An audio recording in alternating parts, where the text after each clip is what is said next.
I am Zach Smith. And I am Cole Smith.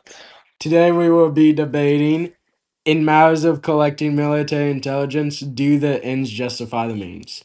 I am affirmative and I will go first. A quote by John Dewey says, quote, "The ends justifies the means only when the means used are such as actually bring about the desired or desirable end."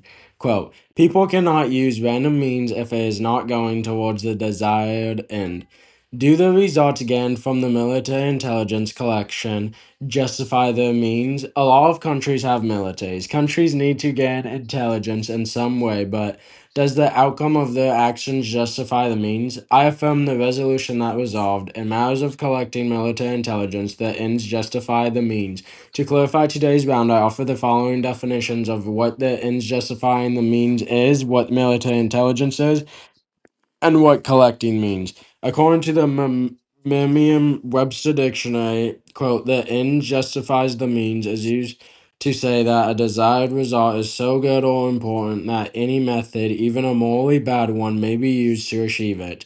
Quote, "This is saying that people will almost do anything to get the end that they want." According to vocabulary.com, military intelligence means, quote, "information about the armed forces of another country that is useful in planning and conducting military policy or military operations." Quote, "This means that the military intelligence is in someone's military and the knowledge on it." According to Cambridge Dictionary, collecting means, quote, "to get and keep things of one type, such as stamps or coins, as a hobby." Quote, "In this case, collecting is keeping information on or about enemy or friendly military plans or capabilities. The supreme value for this resolution is that of survival." According to the Merriam-Webster Dictionary, survival means, quote, "the continuation of life or existence." Quote, "The value of survival is important because a lot of militaries are gathering information just so they can outlast another military. The most important thing to a lot of people is survival. The criterion that I would be using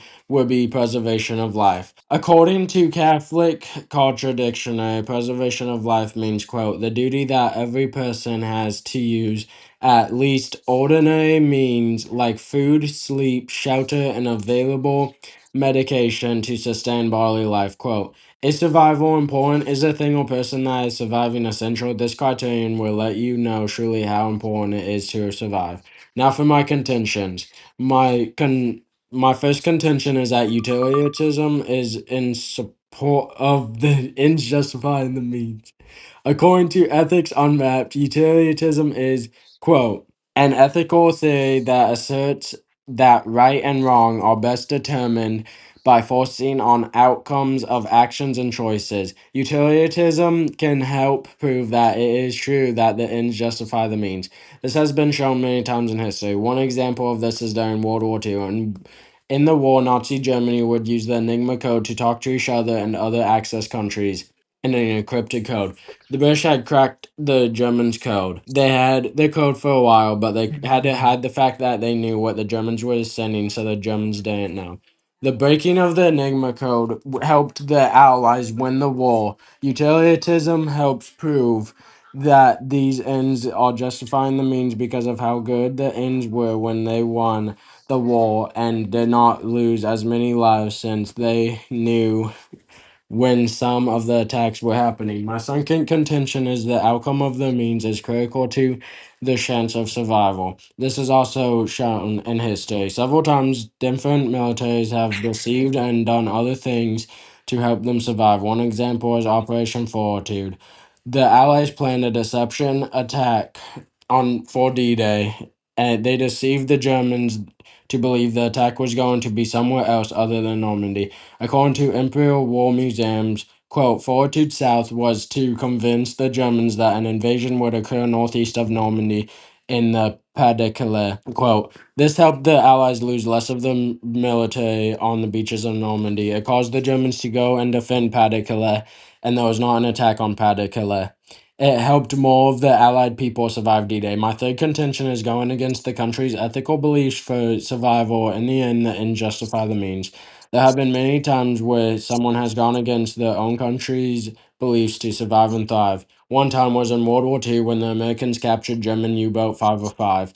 They attacked the ship, and when the Germans surrendered, the Americans got in and started to repair the ship. Naval and History and Heritage Command says, quote, as its crew was being picked up, U-505 was boarded by U.S. Navy personnel. Quote, the man who went against his own country was Nazi sailor Evald Felix.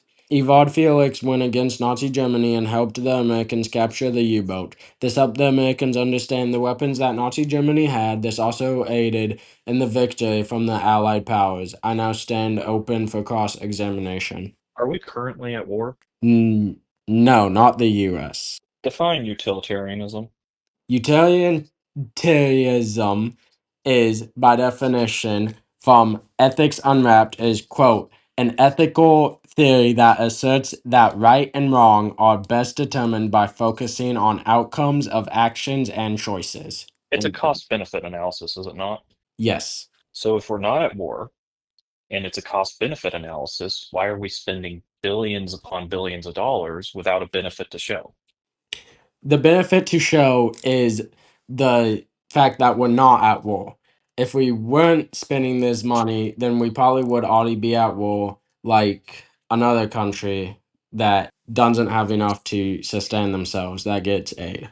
Can you show any evidence that this has prevented a war, or even that it has There has stopped wars from farthering? there has been multiple times where it's probably prevented a war, like during the Cuban Missile Crisis. One man in an American submarine the whole crew was about to launch a nuclear weapon against Cuba, but one man in the submarine decided against it.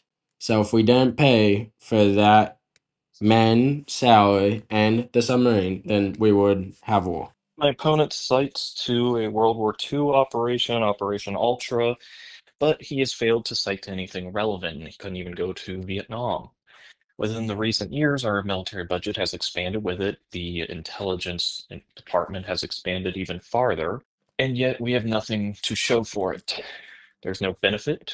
We are losing rights, and there's even more controversies that come up with every new budget and every new year. So how can he justify that the costs do not outweigh the benefits when he can't even name a benefit? Their costs are in the billions of dollars. The benefits have yet to be seen. And even under his principle of utilitarianism, this does not serve a societal purpose or goal. It is a flagrant pseudo promise and is yet to be delivered. Under an idealistic worldview, maybe it would work, but we're not in an idealistic world. We're in the real world, and these budgets should be cut down and put into proportion with his utilitarian authority. So the ends do not justify the means. You said that we should cut down the budget, but how much should we cut down the budget? 20% across the board. You said that there are no benefits, but there are very multiple benefits that I can state too.